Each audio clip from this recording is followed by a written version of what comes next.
الحمد لله الحمد لله الحمد لله الحمد لله الحمد لله الحمد لله الحمد لله۔ بسم اللہ الرحمن الرحیم۔ نور العزا کا دوسرا باب ہے بقیہ کتاب الطہارہ، سبق نمبر 20 میں خوش آمدید۔ آج کے سبق کے اندر ہم جبیرہ کے احکام و مسائل پڑھیں گے۔ عبارت دیکھ لیں۔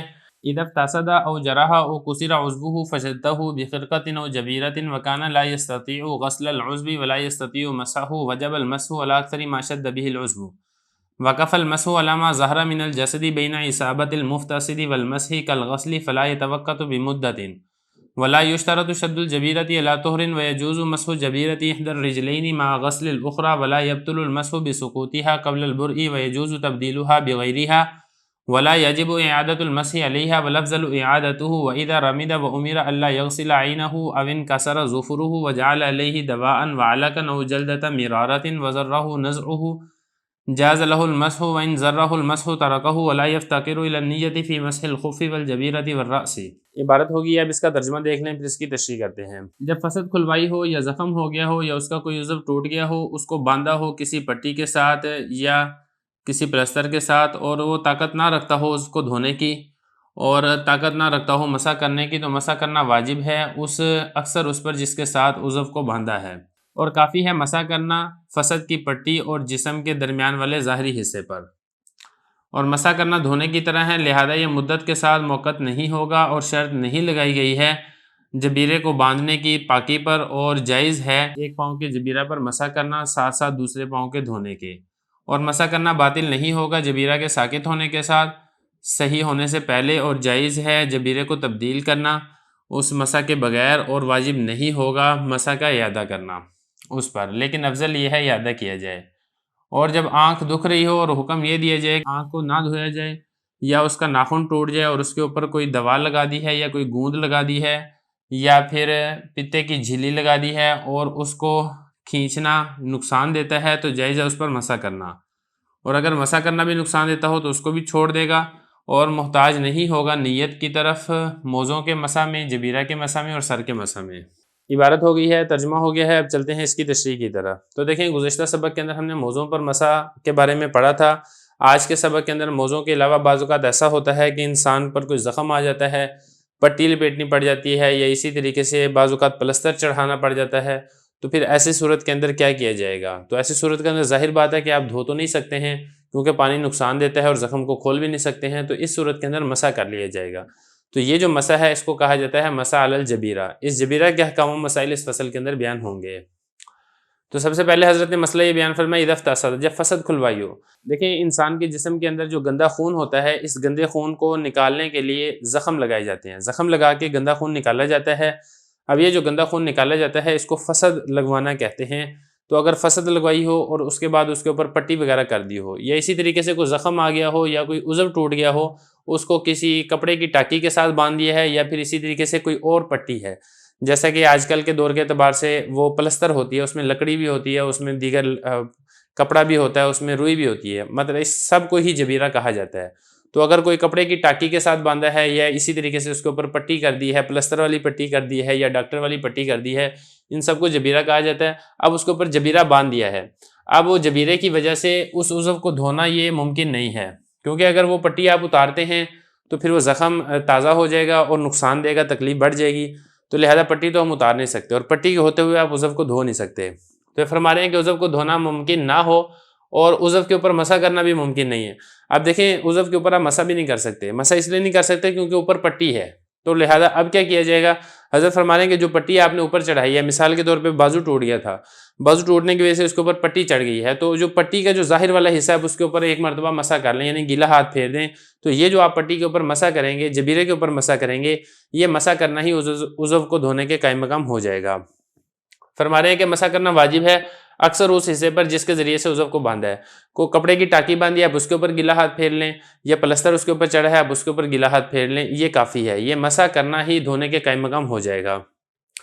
وقف المسح علی ما ظہر من الجسد بین اصابۃ المفتسد آگے فرمایا کہ جو مسح کرنا یہ کافی ہے جسم کا ظاہری حصے پر اور جو فسد کی جو پٹی ہے اس کے حصے پر. دیکھیں مثال کے طور پر آپ کا جو بازو ہے، بازو کے اوپر آپ کے زخم تھا، آپ نے اس کے اوپر پٹی چڑھائی ہے. ایک تو یہ پٹی ہے اور کچھ حصہ ایسا بھی ہے جو کہ تندرست ہے. اب جیسے کہ یہ والا اتنا ہم فرض کر لیتے ہیں، میں اس کو کھول دیتا ہوں تاکہ بات سمجھنی آسان ہو جائے. اب یہاں تک جو تھا نا یہ حصہ کھلا ہوا تھا اور یہاں تک یہ پٹی چڑھی ہوئی تھی. تو اب اس صورت میں کیا کیا جائے گا؟ آیا اس حصے کو دھویا جائے گا یا جس کے اوپر پٹی چڑھی ہوئی تھی اس کے اوپر مسح کر لیا جائے گا؟ تو حضرت فرما رہے ہیں کہ جو جسم کا ظاہری حصہ ہے اور پٹی آپ سارے کے اوپر ایک مرتبہ مسح کر لیں تو جو حصہ تندرست ہے اس کو دھونا بھی یہ ضروری نہیں ہے. وجہ یہ ہے کہ جب آپ اس کو دھوئیں گے تو پھر یہاں پہ پٹی ہے تو پھر پٹی بھی گیلی ہو جائے گی، زخم تازہ ہو سکتا ہے، تو لہذا اس تکلف میں پڑنے کی ضرورت نہیں ہے. اگر کسی عضو کے اوپر کوئی زخم ہے، اس کے اوپر کو پلستر چڑھا ہوا ہے اور کچھ حصہ باقی خشک بھی باقی ہے تو اس سارے کو ہی ملا کر آپ ایک مرتبہ اس کے اوپر گیلا ہاتھ پھیر لیں. یہ گیلا ہاتھ پھیرنا ہی دھونے کے قائم مقام ہے. یہ فرما رہے ہیں کہ مسح کرنا کافی ہے. جسم کا جو ظاہر حصہ ہے اور جو جہاں پر فسد لگی ہے اور اس کے اوپر جو پٹی تھی اس پٹی کے درمیان جو ظاہری حصہ بس اس کے اوپر آپ مسح کر لیں. اب یہ تو فسد تو ایک مثال دی ہے، فسد کے علاوہ بھی دیگر مثالیں بھی ہو سکتی ہیں، جیسے کہ فرمایا کوئی زخم آ گیا تھا یا کوئی عضو ٹوٹ گیا تھا، ساروں کا حکم ایک ہی ہے. والمسح کالغسل فلا. تو اگلا مسئلہ دیکھیں یہاں پر جو موضوع پر مسح ہے اس کے اور اسی طریقے سے جو جبیرہ پر مسح ہے ان کے درمیان فرق کے بارے میں بتا رہے ہیں. دیکھیں موضوع پر مسح یہ الگ چیز ہے اور جبیرے پر مسح یہ الگ چیز ہے. پہلا فرق تو یہ ہے کہ جو مسح ہے جبیرے پر یہ دھونے کی طرح ہے، لہذا جب دھونے کی طرح ہے اور آپ کو معلوم ہے کہ جب آپ وضو کے اندر کوئی عضو دھوتے ہیں تو اس کی کوئی مدت مقرر نہیں ہوتی ہے. لیکن اس کے برعکس جب آپ موضوع کے اوپر مسح کرتے ہیں تو اس کی مدت یہ متعین ہوتی ہے. مقیم کے لیے 24 گھنٹے ہیں اور مسافر کے لیے 72 گھنٹے ہیں. تو چونکہ یہ جبیرے کے اوپر مسح کرنا یہ بھی دھونے کی طرح ہے، لہذا اس کی بھی کوئی مدت مقرر نہیں ہے. جب تک زخم تازہ ہے اور پٹی کا اتارنا نقصان دیتا ہے، وہ مسح جو آپ نے کر لیا ہے وہ کافی ہے، آپ کو بار بار مسح کرنے کی ضرورت نہیں ہے. تو ایک فرق یہ ہے جبیرے پر مسح کے درمیان اور موضوع پر مسح کے درمیان. یہ فرمایا ہے کہ جو جبیرے پر مسح یہ دھونے کی طرح ہے، لہذا یہ مدت کے ساتھ مقرر نہیں ہوگا. ولا یشترط شد الجبیرۃ الی طہر. اگلا مسئلہ فرما رہے ہیں کہ چونکہ یہ دھونے کی طرح ہے لہذا موضوع پر مسح کی طرح اس میں یہ والی شرط بھی نہیں لگائی جائے گی کہ اس کو پاکی کی حالت میں آپ نے جبیرے کے اوپر وہ پٹی چڑھائی ہو. دیکھیں جو موضوع پر مسح ہے اس کے لیے یہ بھی ضروری ہوتا ہے کہ آپ نے ایک مرتبہ پاؤں دھوئے ہیں، پاؤں دھونے کے بعد یا وضو کرنے کے بعد آپ نے پھر پاکی کی حالت میں آپ نے موزے چڑھائے ہوں، پھر آپ کو حدث لاحق ہو تو آپ اس کے اوپر مسح کر سکتے ہیں. آپ ابتداءً موزے پہن کر اس کے اوپر مسح نہیں کر سکتے ہیں. لیکن جو جبیرے پر مسح اس کے اندر ایسی کوئی شرط نہیں ہے. آپ نے چاہے پاکی کی حالت میں پہنے ہیں یا ویسے ہی وہ پاکی کی حالت میں آپ نے وہ پٹی باندھی ہے یا ویسے ہی ناپاکی کی حالت میں آپ نے پٹی باندھی ہے، دونوں صورتوں کے اندر آپ اس کے اوپر مسح کر سکتے ہیں. فرما رہے ہیں کہ اس کے اندر یہ بھی شرط نہیں ہے کہ جبیرہ کو باندھا ہو پاکی کی حالت میں. اور دوسرا مسئلہ اور تیسرا جو فرق ہے وہ یہ ہے، جیسے کہ ہم نے وہاں پہ پڑھا تھا کہ جو غسل ہے یہ اصل ہے اور جو موضوع پر مسح ہے یہ اس کا بدل ہے. اصل اور بدل کو جمع نہیں کر سکتے. مطلب یہ کہ آپ پاؤں بھی دھو لیں اور آپ موضوع کے اوپر مسح بھی کر لیں، ایسا نہیں کر سکتے. یا اسی طریقے سے آپ ایک پاؤں دھو لیں اور ایک موضوع کے اوپر مسح کر لیں، ایسا نہیں کر سکتے. لیکن چونکہ یہ جو پٹی ہے یہ چونکہ دھونے کے ہی قائم مقام ہے تو یہاں پر یہ چیز ہو سکتی ہے کہ آپ دھونے کو اور یہ جو مسح ہے پٹی کے اوپر ان دونوں کو جمع کر سکتے ہیں. مثال کے طور پہ ایک پاؤں زخمی تھا، اس کے اوپر پٹی ہوئی تھی، اس کے اوپر پلستر چڑھا ہوا تھا. دوسرا پاؤں ٹھیک ہے، آپ دوسرے پاؤں کو دھو لیں اور جس پاؤں کے اوپر پٹی چڑھی ہے اس پاؤں کے اوپر آپ مسح کر لیں. یہ بلا تکلف اور بغیر کسی کراہت کے جائز اور درست عمل ہے. فرما رہے ہیں کہ جائز ہے مسح کرنا جبیرہ پر دونوں پاؤں میں سے ایک پاؤں پر مع غسل الاخری، ساتھ ساتھ دوسرے پاؤں کو دھونے کے ساتھ. اور ولا یبطل المسح بالسکوت. اگلا مسئلہ فرما رہے ہیں کہ آپ نے پٹی کے اوپر مسح کیا تھا، اب اس کے بعد یہ ہوا کہ پٹی کھل گئی. اب پٹی کھل گئی ہے تو پھر یہاں پر ایک اور فرق بیان کیا جا رہا ہے موضوع پر مسح کے درمیان اور جبیرہ پر مسح کے درمیان. وہ فرق یہ ہے کہ جو آپ نے موضوع پر جو مسح کیا ہوتا ہے، جیسا کہ میں نے گزشتہ سبق کے اندر آپ کو بتایا تھا کہ اگر آپ کا پاؤں کا اکثر حصہ باہر نکل آتا ہے یعنی آپ کے موزے اتر جاتے ہیں تو یہ جو مسح ہے یہ باطل ہو جائے گا. لیکن یہ جو پٹی کے اوپر مسح یہ اس طریقے سے باطل نہیں ہوگا. مثال کے طور پہ آپ نے پٹی کے اوپر مسح کیا تھا، آپ کی پھر پٹی کھل جاتی ہے. اب جب پٹی کھل گئی اب اس کی دو صورتیں ہیں، یا تو پٹی کھلے گی زخم ٹھیک ہو گیا تھا، یا پٹی کھلے گی کہ زخم ٹھیک نہیں تھا ویسے کھل گئی ہے. یا جس طریقے سے بعض اوقات آپ نے دیکھا ہوگا کہ ڈاکٹر حضرات پلستر کو چینج کرتے ہیں، زخم تازہ ہوتا ہے لیکن وہ پلستر اتار کے وہ زخم کو دوائی وغیرہ سے صاف کر کے دوبارہ پٹی چڑھاتے ہیں. تو ایسی صورت کے اندر جب زخم کو کھولا گیا ہے، پٹی کو اتارا گیا ہے، تو جو پٹی کے اوپر مسح کیا تھا وہ مسح باطل نہیں ہوگا. جب آپ دوبارہ پٹی باندھ لیں گے تو جو سابقہ مسح ہے وہ برقرار رہے گا. دوبارہ کرنا آپ کے ذمہ لازم اور ضروری نہیں ہوگا. لیکن اگر آپ دوبارہ کر لیتے ہیں اس پٹی کے اوپر، مسح کر لیتے ہیں نئی پٹی کے اوپر، تو یہ اچھا عمل ہے، لیکن یہ لازم اور ضروری نہیں ہے. تو اس اعتبار سے جبیرہ کے اوپر جو مسح ہے اور اسی طریقے سے موزوں کے اوپر جو مسح ہے، ان دونوں کے درمیان فرق ہو جائے گا. فرما رہے ہیں کہ جو مسح کرنا باطل نہیں ہوگا پٹی اترنے کے ساتھ، پٹی گرنے کے ساتھ، قبل البری صحیح ہونے سے پہلے. ہاں اگر زخم ٹھیک ہو جاتا ہے، زخم ٹھیک ہونے کے بعد پٹی کھلی ہے، تو پھر تو ظاہری بات ہے جب زخم ٹھیک ہو گیا تو پھر تو اس بازو کو یا اس عضو کو جہاں پر بھی پٹی چڑھی تھی اس کو دھونا یہ ضروری ہوگا. اب اس کے اوپر مسح کرنے کی اجازت نہیں ہوگی. وَيَجُوزُ تبدیل ہوا، اور وہ جو جبیرہ ہے اس کو تبدیل کرنا جائز ہے. بغیرہا، اس کے بغیر. کس کے بغیر؟ مسح کے بغیر. یعنی جو آپ نئی پٹی کریں گے اس کے اوپر آپ کو مسح کرنے کی ضرورت نہیں ہے. ولا یجب اعادۃ المسح، اور جو مسح کا دوبارہ اعادہ کرنا ہے واجب نہیں ہوگا نئی پٹی پر. علیہا کا مطلب ہے نئی پٹی پر. یہ جو ہا ضمیر ہے اس نئی جبیرہ کی طرف لوٹی ہے. والافضل اعادتہ، لیکن افضل عمل یہ ہے کہ آپ نئی پٹی کے اوپر بھی مسح کر لیں، یہ بہتر اور افضل عمل ہے. اگلا مسئلہ حضرت نے یہ بتایا کہ آنکھ دکھ رہی تھی اور ڈاکٹر نے یہ تجویز کیا، یہ حکیم نے یہ تجویز کیا کہ اس کو پانی سے بچانا ہے. جیسے کہ بعض اوقات ہو جاتا ہے آنکھ کا کوئی ایسا مرض ہوتا ہے کہ پانی اس میں نقصان دیتا ہے.